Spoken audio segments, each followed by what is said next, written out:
మీరు రాస్తున్న ఆర్టికల్స్ చూస్తూనే ఉన్నాం నేషనల్ ఇంటర్నేషనల్ మీడియాలో. అలాగే అంటే ఈరోజు మనం తీసుకునే సబ్జెక్ట్ వెస్ట్ బెంగాలే కావచ్చు, కానీ అది డీప్ స్టేట్కి అనుసంధానమైన సబ్జెక్ట్.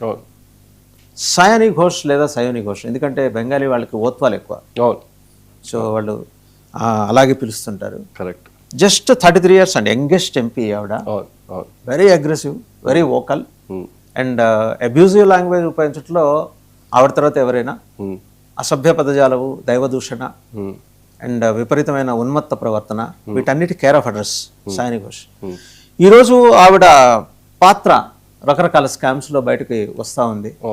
ఇటు ఐపాక్ సంబంధాలు ఉన్నాయి, కోల్ స్కాము, అభిషేక్ బెనర్జీతో కలిసి జాయింట్ వ్యాపారాలు, జాయింట్ బ్యాంక్ అకౌంట్స్.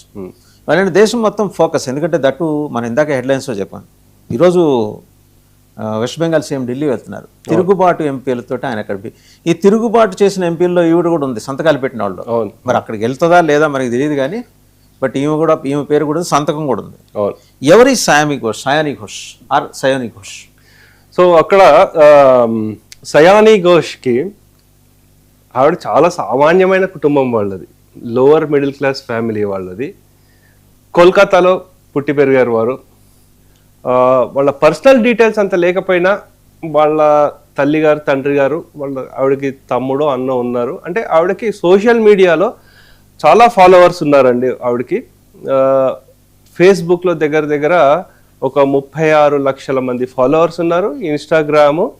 సో అలాగే మనము దీంట్లో ట్విట్టర్లో కూడా చూసుకోవచ్చు ఆవిడ గురించి.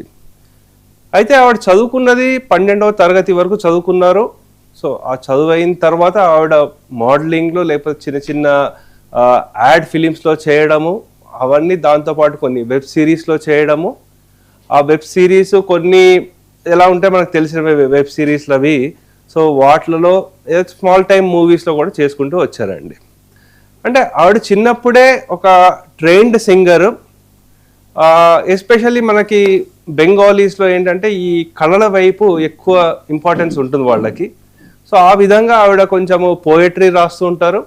సో ఈ సింగింగ్లో ఉన్నారు, యాక్టింగ్లో కూడా ఉన్నారు. పేరెంట్స్ సపోర్ట్ వల్ల ఆవిడ ఈ మూవీస్ వాటిలో వచ్చారండి.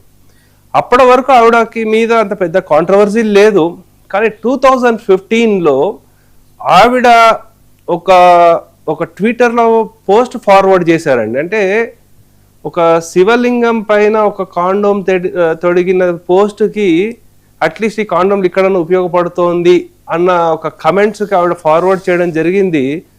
దాంతో చాలా, అది కూడా మహాశివరాత్రి పర్వదినం సందర్భంగా చేశారు, అది చాలా పెద్ద దుమారం లేపింది. సో దాంతో ఇమీడియట్ అప్పుడు ఆవిడ అంత పెద్ద సెలబ్రిటీ కాదు కాబట్టి ఎవరు పట్టించుకోలేదు. 2020-21 ఆ ప్రాంతంలో former Meghalaya governor, I think Tathagata Roy అనుకుంటా, త్రిపురగా ఉన్నారు, Tathagata Roy. So Meghalaya sir, Tripura. So ఆయన ఫైల్ చేశారు, అంటే కలకత్తాలో case file. So Tathagata Roy వారి బ్రదర్ కూడా, ఆయన పేరు కూడా ఏదో రాయ్ ఉంది, వారు కూడా ఇప్పుడు టీఎంసీలోనే ఎంపీ. సో అది కోల్కతాలో ఫైల్ చేశారు. దాంతో చాలా పెద్ద కాంట్రవర్సీ అయింది. ఇంకా ఆవిడకి ఏంటంటే అప్పుడు నాది ఎవరో హ్యాక్ చేసేసారు, ఎవరో పోస్ట్ చేశారు, నేను పోస్ట్ చేయలేదు, నేను సెలబ్రిటీ కాబట్టి యూజ్ చేసుకుంటూ పోస్ట్ చేశారని చెప్పడం జరిగిందండి. అయితే మనం ఇక్కడ చూడాల్సిన అంశాలు ఏంటంటే, సరే హ్యాక్ అయింది, పోస్ట్ చేశారు అంటున్నారు, అయితే దాన్ని మరి డిలీట్ చేయొచ్చు కదా. ఆ డిలీట్ ఏమీ చేయలేదు. అంటే మీరు ఒకటి చూడండి, ఏదో ఒక విధంగా మనం న్యూస్లో ఉండాలి, పబ్లిక్ లైమ్ లైట్లో ఉండాలి, పబ్లిక్ మనం తెలియాలి అని వాళ్ళు కొంతమంది రాజకీయ నాయకుల్లో, పబ్లిక్ ఫిగర్స్లో ఆ తపన చాలా ఉంటుంది. అంటే ఏదో ఒక కాంట్రవర్సీ లేకపోయినా సరే ఒక కాంట్రవర్సీని క్రియేట్ చేయడము, దాంతోపాటు పబ్లిక్ లైమ్ లైట్లో ఉండడము. ప్రతి పాయింట్కి ఒకటి సపోర్ట్ చేసేవాళ్ళు ఉంటారు, అపోజ్ చేసేవాళ్ళు కూడా ఉంటారు. సో నచ్చని వాళ్ళు ఎవరైతే ఉంటారో వాళ్ళందరూ వీడికి సపోర్ట్ చేస్తారు. ఆవిడంతటా ఆవిడ అలా పబ్లిక్ ఇమేజ్ ఆవిడ పెంచుకుంటూ వచ్చారండి. ఈవిడ యాక్టింగ్ స్కిల్స్ అవన్నీ చూసిన తర్వాత మనం మమతా బెనర్జీని కూడా చూసాం.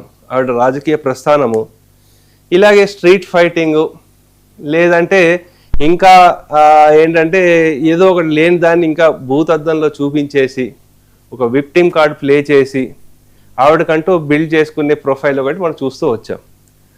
ఆ కోణంలోనే అదే దారిలో వెళ్తున్న వ్యక్తి ఈవిడ. ఆవిడ సింగర్ కూడా, అంటే ఆ సాంగ్స్ కూడా అన్ని కాంట్రవర్షియల్. మేరే ఆంఖో మే మేరే దిల్ మే కాబా హై మేరా ఆంఖో మే మదీనా హై అంటూ కూడా పాడి హిందువుల మీద, సరే ఆవిడకి కళ్ళలో మక్కా లేకపోతే హృదయంలో మదీనా ఉంటే ఎవరికి అలాంటి అభ్యంతరాలు లేవు. హిందువుల మీద ద్వేషం వెదజల్లుతూ ఆవిడ చేసిన వెన్యూస్ ప్రాపగండా అండి. చాలా చాలా విషపూరిత ప్రాపగండా చేశారు వారు. అంటే మనకి ఆవిడేమో మదీనా వెళ్ళాలి, లేకపోతే ఇవన్నీ నాకు కాబాకి వెళ్ళాలి ఇవన్నీ అని చెప్పడం జరిగింది. మరి రాముడు కూడా అలాగే మీరు ప్రార్థిస్తున్న రాముడి పేరు చెప్పు, మేము రాజకీయాలకు గెలవాల్సిన అవసరం లేదండి మాకు అని ఆవిడ చెప్పారు. సో మళ్ళీ ఆ ఫేస్ ఎలక్షన్ అయిపోయింది. నెక్స్ట్ ఫేస్ ఎలక్షన్ అప్పుడు హనుమాన్ చాలీసా. అంటే ఎంత ఆపర్చునిటిక్ పాలిటిక్స్ అనేది మనం చూడాలండి ఇక్కడ. సో ఇటువంటి ఆపర్చునిటిక్ పాలిటిక్స్లో ఈవెన్ గుర్తించి ఈవిడ టాలెంట్, సరే తృణమూల్ కాంగ్రెస్ మీరు చూసుకుంటే అండి, దానికి ఆ పార్టీకి అంటూ ఒక ఐడియాలజీ ఏం లేదు, ఒక డెడికేటెడ్ క్యాడర్ అంటూ లేదు. లోకల్ లెవర్స్ గూండాలు వీళ్ళందరినీ డెడికేటెడ్ గూండాస్ ఉన్నారు అంతే, ఓట్లీ గూండాలనే వాళ్ళే పెట్టుకుని మెయింటైన్ చేస్తూ వచ్చింది. మీరు ఇంకోటి అబ్జర్వ్ చేయండి, తృణమూల్ కాంగ్రెస్, ఎందుకంటే దీనికంటే చాలా ఘోరంగా తమిళనాడులో ఏఐడిఎంకే డిఎంకే కూడా ఓడిపోయాయి. 1991లో 2 సీట్లు డిఎంకేకి వచ్చింది. 96లో జయలలిత గారికి 6 సీట్లు వచ్చాయి. అయినా వాళ్ళు నిలదొక్కున్నారు. ఎందుకంటే వాళ్ళకి ఒక డెడికేటెడ్ ప్రాంతీయంగానో లేకపోతే ఏదో ఒక వాదం ఉంది, వాళ్ళ క్యాడర్ ఉన్నారు. అందుగురించి వాళ్ళు బౌన్స్ బ్యాక్ అయ్యారు. ఈవెన్ మనకి సమాజ్వాదీ పార్టీ కానీ వాళ్ళు my combination, Muslims Yadav combination కానీ ఇటువంటివి ఉన్నాయి. ఈవిడికి ఏమున్నాయి, ఏ క్యాస్ట్ వాళ్ళు ఏం సపోర్ట్ లేదో, ఓన్లీ ముస్లిం ఓటర్ బేస్నే అపీస్మెంట్ చేసుకుంటూ ఈవిడ బిల్డప్ చేసుకుందాం అనే దీంట్లో ఈవిడని యూజ్ చేసుకున్నారు. అయితే ఈవిడకి రాగానే ఫస్ట్ పొజిషన్ ఏమి ఇచ్చారో, వాళ్ళ తృణమూల్ యూత్ ఏదైతే ఉంటుందో దానికి అధినేతగా ఇచ్చారు పొజిషన్ 2021లో. దానికంటే ముందు ఒక 9 ఏళ్ళు అభిషేక్ బెనర్జీ దానికి హెడ్గా ఉండేవాడు. అటువంటి పొజిషన్ ఈవిడికి ఇచ్చారు. ఇంకా ఈవిడికి 2021లో అసన్సోల్ ఎక్కడ ఉందో, అసన్సోల్ సౌత్ నుంచి అగ్నిమిత్ర పాల్ మీద పోటీ చేసి ఓడిపోయారు. కరెక్ట్. అది కూడా స్వల్ప ఓట్ల తేడాతో 4466 అనుకుంటా, ఆ ఓట్ల తేడాతో ఆవిడ ఓడిపోయారండి. దాని తర్వాత ఇంకా అంటే ఈవిడ ఏదో పర్టికులర్ ఐడియాలజీకే కాదు, ఎందుకంటే ఆవిడ మొత్తం డీటెయిల్స్లో కొన్ని చోట్ల ఆవిడ బుద్ధదేవ్ భట్టాచార్య గారి గురించి విజువల్స్ వస్తున్నాయి కదా, ఆవిడ గురించి, ఇంకా జ్యోతి బాసు గారి గురించి, ఇంకా శ్యామప్రసాద్ ముఖర్జీ గారి గురించి, అంటే పొలిటికల్లీ ఉండాల్సిన లక్ష్యాలు ఏవైతే ఉన్నాయో ఆవిడలో ఉన్నాయి. అంటే నాలిక ఎటు కాస్తే అటు తిప్పే రకము అని మనకి ప్రస్ఫుటంగా అర్థమవుతుంది. ఐడియాలజీ కాదు, పబ్లిక్ లో మనకు కనిపించాలి అనేది మనకు బాగా తెలుస్తోంది. అయితే ఇంకా చూడాల్సిన అంశాలు ఏంటంటే అండి, అప్పుడు అయిన తర్వాత ఆవిడ ఫైట్ చేసినవి లేకపోతే మీడియాలో అయితే బాగా కనిపించింది అక్కడ బెంగాల్లో. 2024లో జాదవ్పూర్, కోల్కతాలో ఏదైతే ఉందో జాదవ్పూర్ కాన్స్టిట్యున్సీ ఎందుకు అంత ఇంపార్టెన్స్ అంటే, మమతా బెనర్జీ గారు ఫస్ట్ టైం సోమనాథ్ చటర్జీ గారిని, ఆయన అప్పుడు టాలెస్ట్ లీడర్ సిపిఐ నుంచి, ఆయన్ని ఓడించిన సిపిఎం అక్కడి నుంచి ఓడించడం జరిగింది. అక్కడ అటువంటి కాన్స్టిట్యున్సీని ఈవిడ కంటెస్ట్ చేసింది 2024లో. దగ్గర 4 లక్షల ఓట్ల మెజారిటీతో గెలిచింది. అంటే పబ్లిక్కి తెలుసా లేదా, ఎందుకంటే జాదవ్పూర్ బాగా చదువుకున్న వాళ్ళు, బాగా మేధావులు ఉంటారు అని ఒక ఇది. ఇలాంటి అబ్జర్వేషన్ అండి, ఇంట్రెస్టింగ్ అబ్జర్వేషన్. తెలుగు రాష్ట్రాలకు వస్తే ప్రొఫెసర్ ఎన్జి రంగ గారు, శిఖర సమాన వ్యక్తిత్వం వారిది, టవరింగ్ పర్సనాలిటీ, స్వాతంత్ర సమరం కోసం అని చెప్పి ఆస్తులు త్యాగం చేశారు, పిల్లలు కూడా వద్దనుకున్నారు. అటువంటి మహానుభావుని కూడా ఓడించింది గుంటూరు. కరెక్ట్. సోమనాథ్ చటర్జీ కేసు కూడా అలాంటిదే. సో అంటే ఇటువంటి ఎగ్జాంపుల్స్ ఇవన్నీ చూస్తూ ఉంటే అండి మనకి తెలుస్తుంది ఏంటంటే, సరే అక్కడ సెలబ్రిటీలు వాటిలు కాదు, యాక్చువల్ రియాలిటీ కంటే పర్సెప్షన్ మ్యాటర్స్ ఇన్ పాలిటిక్స్ అనేది మనకు అర్థమవుతుంది.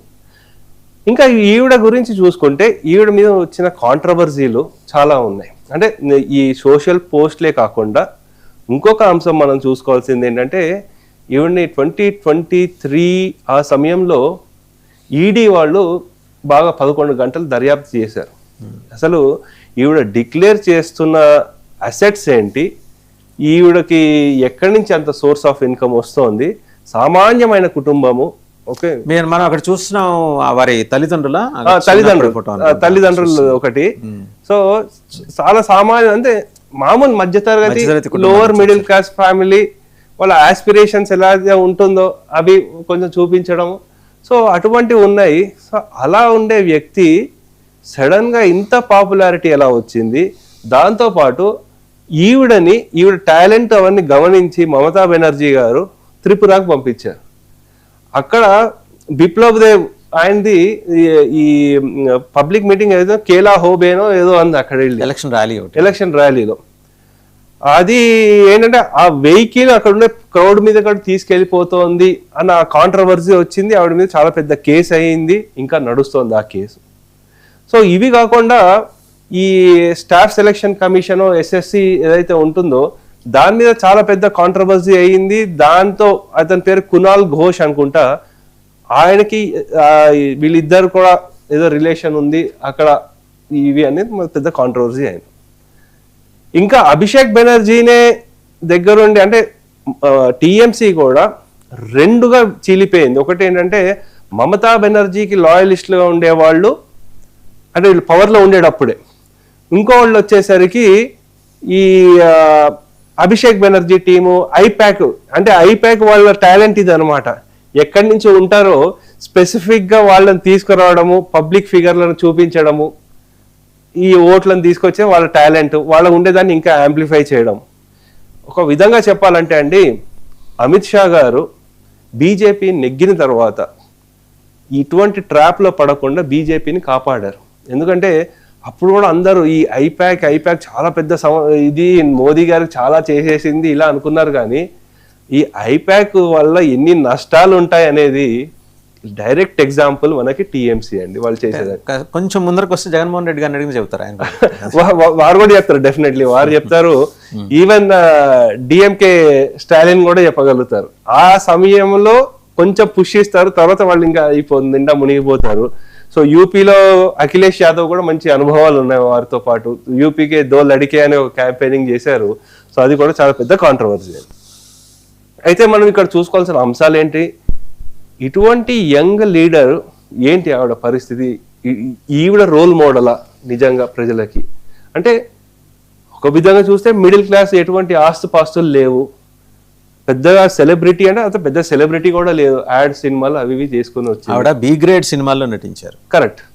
సో అంటే సినిమాలు ఎటువంటివి, డ్రెస్సింగ్ అవన్నీ నేను మాటలు ఓన్లీ బి గ్రేడ్ అని చెప్పి బి గ్రేడ్ డెఫినెట్లీ. సో అటువంటి వాళ్ళని తీసుకొచ్చి మమతా బెనర్జీ చేసిన రాజకీయం ఎలా ఉందంటే ఇంకా నెక్స్ట్ అసలు అంటే ముందు చూపు ఏమి లేకుండా పార్టీ ఎన్ని ఏళ్ళు ఎదగాలి, నెక్స్ట్ జనరేషన్ ఎలా రావాలి, మన పార్టీ ఐడియాలజీ ఏంటి, ఒక మార్గదర్శకాలు ఏంటి అనేది ఏమీ లేకుండా ఆవిడే కాదు.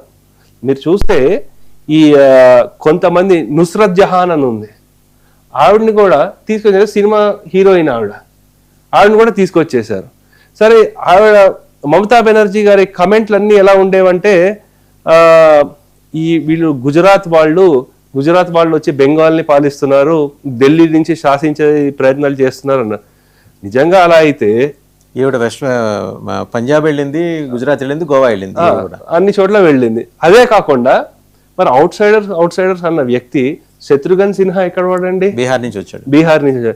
కీర్తి ఆజాద్ ఎక్కడ వాడండి? ఆయన కూడా బీహార్, దర్భంగా ప్రాంతం. యూసఫ్ పఠాన్ ఆయన గుజరాత్. సో ఇటువంటి వాళ్ళందరూ మరి తీసుకొచ్చింది కదా. సో అందు గురించి ఏంటంటే అక్కడ ఉండే పార్టీలు లేకపోతే ఆ ఐడియాలజీకి సంబంధం లేకుండా ఓన్లీ అంటే చాలా మంది ఏం చెప్తున్నారంటే, నేను మిత్రులతో మాట్లాడాను బెంగాల్లో, ఇప్పుడు ఇంతలా జరుగుతుంది కదా, ఏ రాజకీయ నాయకులు వెళుతున్నా తృణమూల్ వాళ్ళు గుడ్లు జరుగుతున్నారు, లేకపోతే చోర్ అంటున్నారు. ఏంటి బీజేపీ పరిశ్రమను బతికిస్తున్నారు అంతే. కరెక్ట్. అక్కడ వాళ్ళు ఏమంటున్నారంటే ఏంటి బీజేపీనే చేయిస్తోందా ఇలా అంటే, అసలు బీజేపీ చేయించట్లేదండి, బీజేపీ కంట్రోల్ చేస్తుంది, లేదంటే వాళ్ళ ప్రాణాలు కూడా పోతాయి. పబ్లిక్ యాంగర్ అంత ఎక్కువగా ఉంది అక్కడ. సో వాళ్ళు ఏం చేస్తున్నారంటే ఇంకా ప్రజలు అంటే తిరగబడుతున్నారు, ఇంకా వాళ్ళ మీద ఇన్ని ఏళ్ల నుంచి పేరుకుపోయిన కోపం ఏదైతే ఉందో అండి, ఆ కోపం వాళ్ళు ఇంకా చాలా ఎక్కువగా ఉందన్నమాట. సో అవి మనకి ఇంకా ఇంట్రెస్టింగ్గా చూడాలంటే ఆవిడ గురించి ఏమేమి వెబ్ సిరీస్లు చేసింది, ఎటువంటి వెబ్ సిరీస్ అంటే చూసుకోవచ్చు. అంటే మనకిప్పుడు సోషల్ మీడియా పుణ్యమా అని వెతికితే దొరుకుతాయి, అన్ని దొరుకుతాయి. సో కానీ ఏంటంటే ఈవిడ ఒక డాట్స్ కనెక్ట్ చేసే ప్రయత్నం అయితే సిఐడి మొదలెట్టిందండి. అంటే లేటెస్ట్ ఇన్పుట్స్ని బట్టి ఏంటంటే west Bengal former chief minister Mamata Banerjee గారు ఈడీ ఆఫీస్ మీదకి వెళ్ళి దాడి చేసి వాళ్ళ దగ్గర నుంచి కాగితాలు డాక్యుమెంట్స్ లాక్కొని కొన్ని చించేయటం, కొన్ని తగలబెట్టడం చేస్తుంది కదా. ఆ కేసులో తిరగతోడుతుంటే కనెక్షన్ ఇక్కడ తేలిందిట సయోని ఘోష్కిను తర్వాత ఈ వీళ్ళ ఐపాక్కి మధ్య సయోధ్య, అదే టీఎంసీకి ఐపాక్కి మధ్య సయోధ్య కూర్చోడానికి సయోని ఘోష్ ఏర్పాటు చేసిన ఒక వ్యక్తి ఢిల్లీలో ఉన్నాడు. ఓకే, అది ఎలా బయటపడింది? ఢిల్లీ లిక్కర్ స్కామ్ ప్రోబ్ చేస్తుంటే అతని పేరు బయటకు వచ్చింది. అది తీగ లాగేసరికి అది కోల్ స్కామ్కి లింక్ అయింది. ఆ కోల్ స్కామ్ దగ్గరకు వచ్చేప్పుడు కోల్ స్కామ్ లో she was involved, reportedly involved. ఎందుకంటే వాళ్ళు ఎస్టాబ్లిష్ చేసిన తర్వాత మనం ఇన్వాల్వ్డ్ అనొచ్చు. అప్పటిదాకా వాళ్ళు అభియోగం మోపారు కాబట్టి రిపోర్టెడ్లీ ఇన్వాల్వ్డ్. సో ఆ తీగ ఇక్కడ దాకా వచ్చిందండి, ఐపాక్ దాకా. సో ఆమెకు అంత ప్రామినెన్స్ ఇచ్చారు. అసలు ఈ ఈడీ కేసు ఏంటి ఐపాక్ మీద? కుడ్ యు ప్లీజ్ ఎలాబరేట్ అండి? అంటే గోవా ఎలక్షన్స్ జరిగిందండి. గోవా ఎలక్షన్స్ జరుగుతున్న సమయంలో ఫండింగ్ రావాలి అంటే ఏదన్నా మమతా బెనర్జీకి ఆస్పిరేషన్స్ ఏంటంటే కాంగ్రెస్ పార్టీ ఏం లేదు, కాంగ్రెస్ పార్టీ పని అయిపోయింది, వాళ్ళకి మహా అంటే 50 సీట్లు కూడా రాదు, నేను 3 టర్మ్స్ సీఎంని, నాకు ఇమీడియట్ కాంపిటీటర్ ఎవరు? నితీష్ కుమార్. నితీష్ కుమార్ కూడా జంపింగ్ జపాంగ్ కాబట్టి అటు ఇటు వెళ్ళారు. సో కాంపిటీటర్ ఎవరు? అయితే నేను నాకంటూ ఒక నేషనల్ పార్టీని నేను ఎస్టాబ్లిష్ చేసుకోవాలి. అందు గురించి ఆవిడ మేఘాలయలో వెళ్ళారు, త్రిపురలో వెళ్ళారు, పంజాబ్లో వెళ్ళారు, గోవాలో ఏం చేశారు ఏంటంటే ఏదైనా పార్టీ ఆస్పిరేషన్ ఉంది, క్యాడర్ ఏమీ లేదు, ఏం చేస్తారు అక్కడ ఎవరైనా చాలా పెద్ద లీడర్ ఎవరైతే ఉంటారో ఫార్మర్ సీఎం ఆయన పేరు మెల్లరియో ఉంది, ఆయన పేరు మర్చిపోయాను.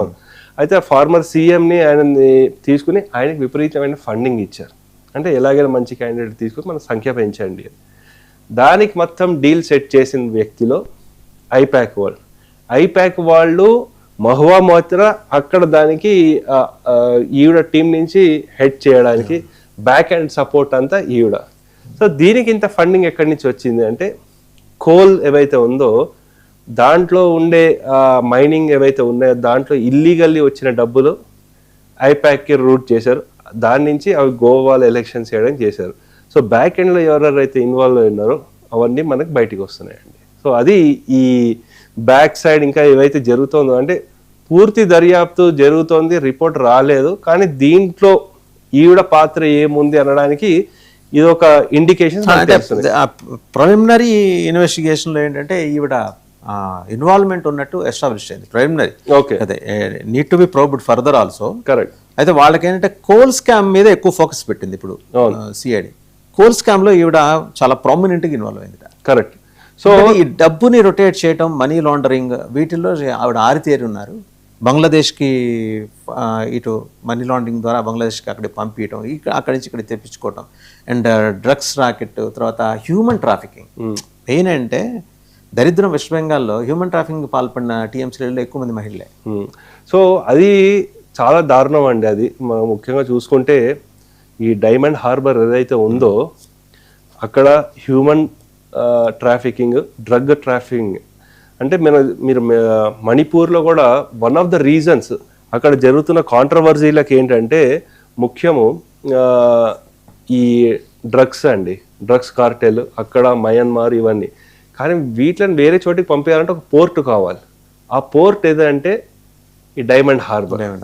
చాలామంది బంగ్లాదేశీ స్త్రీలని వాళ్ళు అక్కడి నుంచి ట్రాఫికింగ్ చేసి బంగ్లాదేశీ కలకత్తాలోనే వెరీ బిగ్ దాన్ని సోనాగచ్చి సోనాగచ్చి. సో అది చాలా పెద్ద biggest red light area in entire Asia.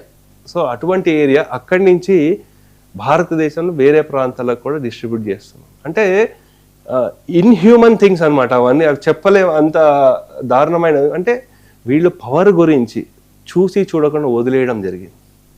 ఇంకా సెంట్రల్ గవర్నమెంట్కి ఎక్కడ పేరు వస్తుందో అని తెలిసి కలకత్తాలో ఒక చిన్న ప్రాంతంలో అంటే ఆ పని చేసేస్తే ఇంకా కలకత్తా మెట్రో ఓపెన్ చేసేసినట్టే. ఆవిడ ఓపెనింగ్ చేయాలంటే సెంట్రల్ నుంచి మరి మోదీ గారు వస్తే మోదీ గారు క్రెడిట్ వస్తుందని ఏకైక ఉద్దేశం చేత ఎక్కడ కూడా ఆవిడ ఎటువంటి ఆ 15 రోజుల పనిని ఆపేశారు. సువేందు అధికారి వచ్చిన తర్వాత ఫస్ట్ అండ్ ఫార్మోస్ట్ థింగ్ చేసింది అది. సో నెక్స్ట్ సెంట్రల్ ఎప్పటి నుంచో అంటుంది, బాబు మీరు దాని బార్డర్ మనం సెక్యూరిటీ చేసుకోవాలి బంగ్లాదేశ్ నుంచి, మాకు స్థలం ఇవ్వండి, మేము డబ్బులు కూడా మీకు పే చేసేసాం, కాంపన్సేషన్ ఎంత అయితే ఉందో ఇవ్వండి అంటే ఆ ఫైల్ని ఇవ్వలేదు ఆవిడ.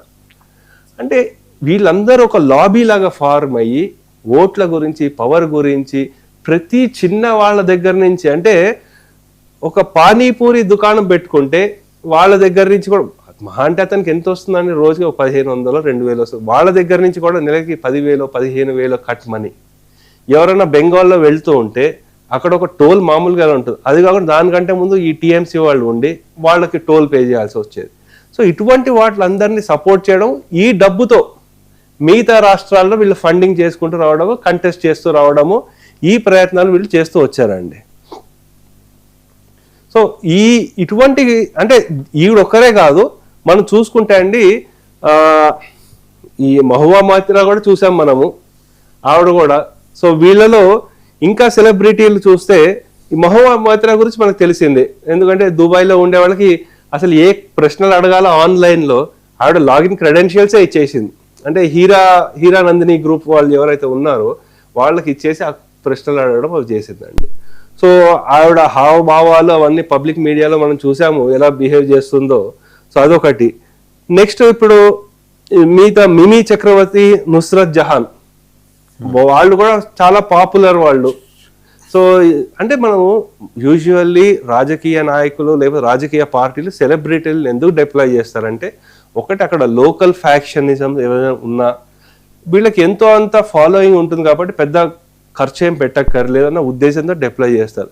కానీ ఓవర్ అంబిషియస్ అయిపోయిన వాళ్ళు ఏంటంటే ఇంకా ఎవరిని లెక్క చేయకపోవడము, అండ్ దాంతోపాటు ఇంకా ఇంకా డబ్బు సంపాదించాలి అన్న దాంతో ఇలా ఇంకా ట్రాప్లోకి వెళ్ళిపోయి ఇంకా వాళ్ళు ఏం చేస్తున్నారో తెలియకుండా ఇది అవుతుంది. ఇంకా ఒక న్యూస్ కూడా ఏదో వచ్చింది, అంటే this is not verified and probably that is wrong as well. Abhishek బెనర్జీకి, సయానీ ఘోష్కి రిజిస్ట్రేషన్ ప్రాపర్టీలు ఏవైతే ఉన్నాయో బిజినెస్ వ్యవహారాలు ఉన్నాయండి, అవి వాటి మీద సిఐడి ఆల్రెడీ కేసెస్ ఫైల్ చేసింది. కరెక్ట్. జాయింట్ అకౌంట్స్ ఉన్నాయి. కేవలం ఈ ఒక్కరినే కాదు, ఆయన టీఎంసీలో చాలా మంది మేల్ అండ్ ఫీమేల్ అందరూ 43 మందితో జాయింట్ అకౌంట్స్ జాయింట్ అకౌంట్స్ ఉన్నాయి, అందులో మేల్ కూడా ఉన్నారు. మేల్ కూడా ఉన్నారు. సో అలా ఏంటంటే అసలు వీళ్ళది తీగ లాగితే డొంక కదిలినట్టు టీఎంసీ సామ్రాజ్యం ఎన్ని వేల కోట్లు ఉందో అదన్నీ కుప్పకూలుతుంది. అంటే అఫీషియల్లీ వాళ్ళ రికార్డ్స్ ప్రకారము 1200 crores ఎంత ఉందండి పార్టీకి. అంటే వీళ్ళు పార్టీ కాంగ్రెస్ లో విలీనం చేస్తారు అన్నప్పుడు సరే ఈ 12,000 కోట్లు మరి వస్తుంది కదా కాంగ్రెస్ లో, 1200 కోట్లు 1200 కోట్లు కాంగ్రెస్ లోకి వస్తుంది కాబట్టి ఇంత తీసుకొస్తున్నాం కాబట్టి మాకు పవర్ కావాలి. ఈవిడికి వైస్ ప్రెసిడెంట్, అభిషేక్ బెనర్జీకి జనరల్ కాంగ్రెస్ లో 78 మంది వైస్ ప్రెసిడెంట్, ఏం ప్రయోజనం అండి? అంతే. అంటే ఆవిడకి అంతకన్నా ప్రామినెంట్ గా వర్కింగ్ ప్రెసిడెంట్ అలాంటి అడుగుతుంది ఆవిడ. ఇంకా రాజ్యసభలో లీడర్ ఆఫ్ అపోజిషన్ పొజిషన్ ఏదో అడుగుతుంది ఆవిడ. అటు ఇప్పుడు వాళ్ళు ఒకవేళ పొరపాటున ఎవరన్నా రాజీనామా చేస్తే మళ్ళీ గెలిచే పరిస్థితి లేదు కదా. Correct.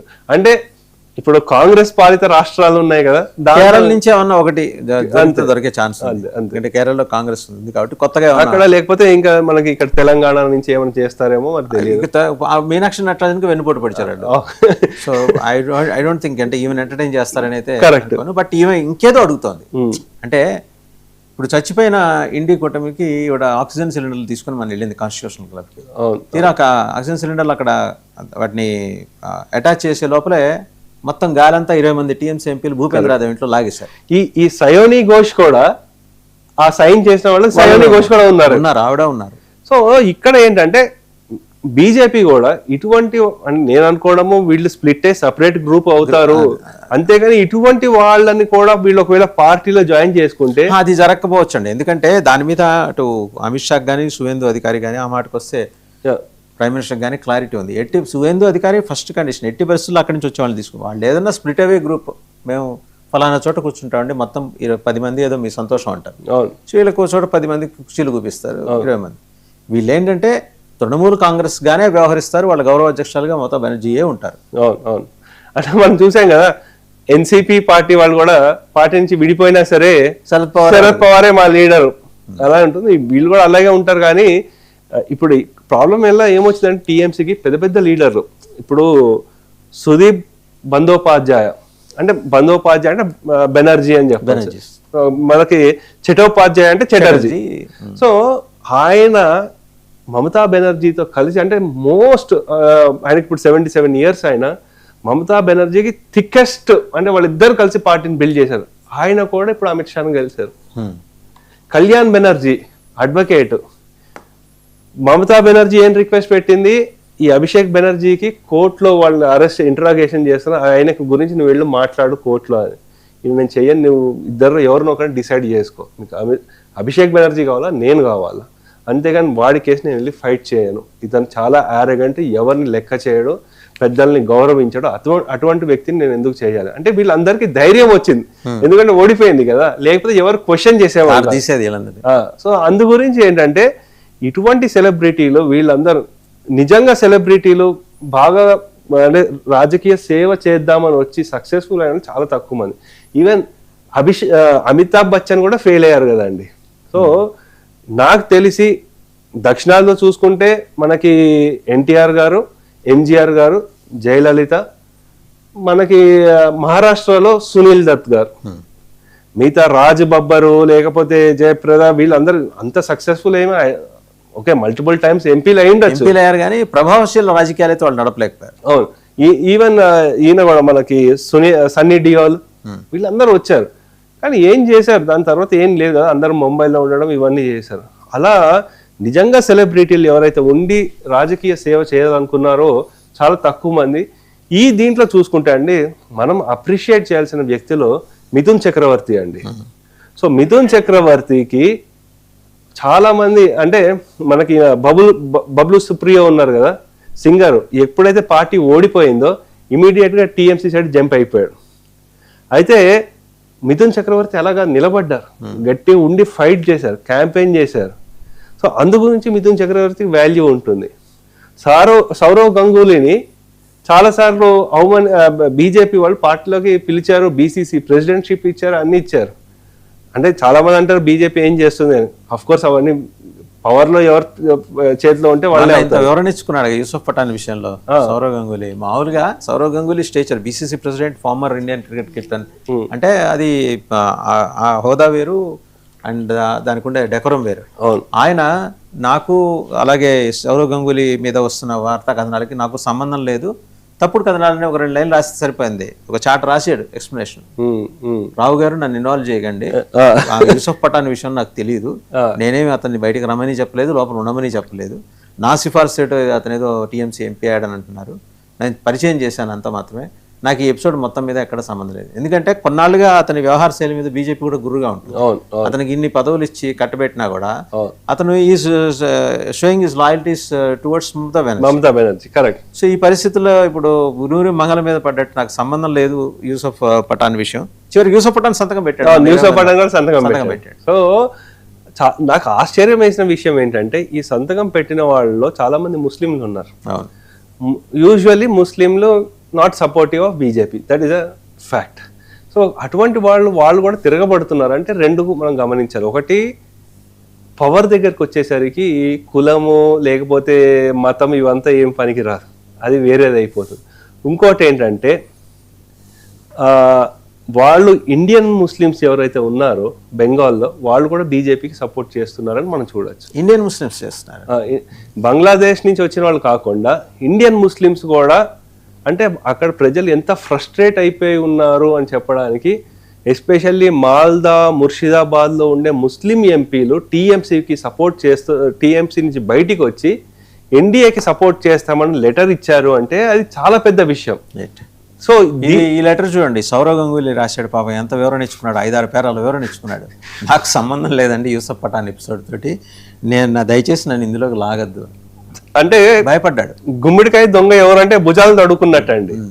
So definitely Ganguly as a cricketer ఆయనకుండే ఫ్యాన్ ఫాలోయింగ్ ఆయనకు ఉంది. అండ్ ఆయన ప్రిన్స్ ఆఫ్ కల్కత్తా అంటారు, ఆయనకు పబ్లిక్ ఇమేజ్ బాగా ఉంది. బీజేపీ వాళ్ళు కూడా చాలా గట్టిగా ప్రయత్నం చేశారు. అయితే ఇంకొక క్రికెటర్ ఎవరైతే ఉన్నారో అశోక్ డిండా అని 2021లో ఓడిపోయిన వ్యతిరేకంగా ఎన్ని అటాకులు చేసిన టీఎంసీ నిలబడ్డాడు, నిలదొక్కున్నాడు పార్టీ గురించి ఎవరండి అశోక్ డిండా. సో ఆయన కూడా ఇంకో సెలబ్రిటీయే, కానీ పార్టీలో పవర్ లేకపోయినా నిలబడ్డాడు, ఫైట్ చేశాడు, అందు గురించి ఆయనకు మినిస్ట్రీ ఇచ్చారు. ఇంకొక ఆయన మనకి స్వపన్ దాస్ గుప్తా, ఆయన మీద కూడా చాలా అటాక్లు జరిగాయి. సో బెంగాల్లో ఈ పర్టికులర్ ఇంటెలెక్చువల్స్ ఉండే భద్రలోక్ ఏదైతే ఉంటుందో అక్కడ ఆయన గెలిచారు. ఆయన ఇప్పుడు ఫైనాన్స్ మినిస్టర్ అయ్యారు.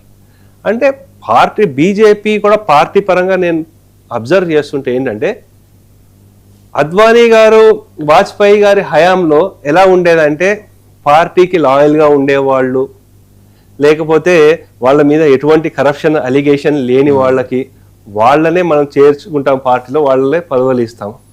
కానీ ఇప్పుడు మోదీ గారు అమిత్ షా గారి హయాంలో ఏమవుతోందంటే పార్టీ పదవులన్నీ లాయలిస్టులు ఎవరైతే ఉన్నారో, ఎప్పటి నుంచి కమిటెడ్గా ఉండి పనిచేస్తున్నారో వాళ్ళకి పార్టీ పదవులు వస్తున్నాయి వాళ్ళకి. కానీ ఎంపీలు, ఎమ్మెల్యేలు, కొంతమంది మినిస్టర్ల సంగతి పక్కన పెడితే ఎంపీలు, ఎమ్మెల్యేలు ఎవరైతే విన్నింగ్ హార్సర్స్ ఉన్నారో, కరప్షన్ అలిగేషన్స్ ఉండి ప్రూవ్ కాని వాళ్ళు కూడా ఎవరైతే ఉన్నారో వాళ్ళకి టికెట్లు ఇస్తున్నారు. ఎందుకంటే వాజ్పేయి గారు 2004లో ఆ ఎలక్షన్ ఓడిపోవడానికి వన్ ఆఫ్ ద రీజన్ కూడా ఏంటంటే మిగతా పార్టీలు అందరూ అదే ధోరణి పట్టేశారు. అంటే బాగా అంటే రీజనల్ పార్టీస్ అయితే మంచి మంచి బిల్డర్లు, లేకపోతే పెద్ద పెద్ద బిజినెస్ మ్యాన్లు వాళ్ళకి టికెట్లు ఇవ్వడం మొదలుపెట్టారు. వీళ్ళు ఇంకా మా పార్టీ సిద్ధాంతము అవన్నీ పట్టుకుని కూర్చున్నారు. సో అదొక కారణం చేత వాళ్ళు ఓడిపోయారు. సో దాని నుంచి గుణపాఠాలు నేర్చుకున్నారు. కానీ స్టిల్ పార్టీ సిద్ధాంత పరంగా నడుస్తుంది, పార్టీ దాని మీదే నుంచుంటుంది అంటే ఐ థింక్ ఓన్లీ బీజేపీ అని అనుకుంటానండి. మిగతా పార్టీలు ఒకప్పుడు లెఫ్టిస్ట్లకు ఉండేవాళ్ళు అలా. అంటే ఆయన బెంగాల్ సిపిఎంకి దాస్ గుప్తా అని ఒక ఆయన పేరు మర్చిపోయాను, ఫుల్ నేమ్. ఆయన మొత్తం కోర్ ఐడియాలజీని మెయింటైన్ చేస్తూ వచ్చారు. Sitaram Yechury is also like that. So ఆయనతోటి యెచూరి, ప్రకాష్ కారత్ తోటి అయిపోయిందండి. ఇప్పుడు ఎవరో ఎంఏ బేబీ అని వచ్చారు. ఇప్పుడు అవంతా బేబీ వాళ్ళు ఏంటంటే ఒక 5-6 రోజులు కార్యవర్గ సమావేశాలు పెట్టుకొని సుదీర్ఘంగా చర్చించి ఎలాంటి నిర్ణయానికి రాకుండా బయటకు వస్తున్నారు అంతే. సో ఆ తరం అయిపోయింది. ఇంకా ఇప్పుడు రాను రాజకీయాల్లో ఏంటి, విన్నబిలిటీ కౌంట్స్. సో ఇప్పుడు సయోని ఘోష్ కూడా వినబిలిటీ కాన్సెప్ట్ లోనే వచ్చారు, లేదా మమతా బెనర్జీ తీసుకొచ్చారు అనుకోవచ్చు. అంటే మమతా బెనర్జీ ఐడెంటిఫై చేసింది, ఓహో నాలో ఉండే స్కిల్ కూడా దాంట్లో ఉంది. అంటే హిందీలో ఒక సేయింగ్ ఒకటి ఉంది, ఏమనంటే ఏ కళాకారు దూసరా కళాకారు కో పెహచాన్ సక్తా హై. ఈవిడ కూడా మంచి గొప్ప కళాకారినే కాబట్టి ఆవిడలో ఉన్న కళలను గుర్తించింది, తీసుకొచ్చింది అభిషేక్ బెనర్జీని దగ్గరుండి. జనరల్గా ఈ ప్రోబింగ్ ప్రాసెస్ ఎట్లా ఉంటుంది సార్? ఎన్నాళ్ళు లేదా ఎన్నేళ్ళు పట్టచ్చు? అంటే నిజంగా నిఘా సంస్థలు తెచ్చుకుంటే 6 నెలల్లో చేయగలరు. బట్ మనం చూస్తున్న 14 ఏళ్ళు 15 ఏళ్ళుగా జరుగుతున్న కేసులు కూడా చూస్తున్నాం. ఇంకా ఎక్కువ కూడా ఉండుండొచ్చు. నేను పొలిటికల్ ప్రామినెన్స్ ఉన్న కేసులు చెప్తాను. 14-15 ఏళ్ళుగా. ఇదిగో ఇవాళ పొద్దున్న జగన్మోహన్ రెడ్డి అరెస్టు, మధ్యాహ్నం తిహార్ జైలుకి తీసుకెళ్ళిపోతారు. 2 ఏళ్ల క్రితం చూసాను అలాంటివన్నీ. అవి విసిగెత్తిపోయారు జనాలని చూసి. అది ఎందుకు ఇంత లెందీ ప్రాసెస్? అంటే కేసు బిల్డప్ చేసే క్రమంలో ఏమన్నా టెక్నికల్గా ఉండే ఇబ్బందుల్ని అధిగమించడం కోసం ఇంత టైం కన్జ్యూమ్ చేస్తారా? హానెస్ట్లీ నన్ను అడిగితే అది టెక్నికాలిటీస్ ఉండకపోవచ్చు, more of a political reasons. So political రీజన్సే ఉంటుంది సార్ ఏ దాంట్లో అయినా సరే. ఇప్పుడు రాజకీయాల్లో ఎవరు వెన్నపూసలేం కాదు, లెట్స్ బి వెరీ హానెస్ట్ ఇక్కడ. సో సరే పబ్లిక్లో ఉండే రాతలు అవన్నీ ఎలా ఉన్నా సరే, నిజమైన హానెస్ట్ ఆఫీసర్లు ఉన్నారు, వాళ్ళకి ఇవ్వాల్సిన ఫుల్ ఫ్రీడమ్ ఇస్తే ఈ కేసులన్నీ ఎప్పుడో వితిన్ 1 year క్లోజ్ అవుతుందండి. ఇప్పుడు ఈరోజు వెళ్తున్నారు కదండి వెస్ట్ బెంగాల్ సీఎం ఢిల్లీ వెళ్తున్నారు.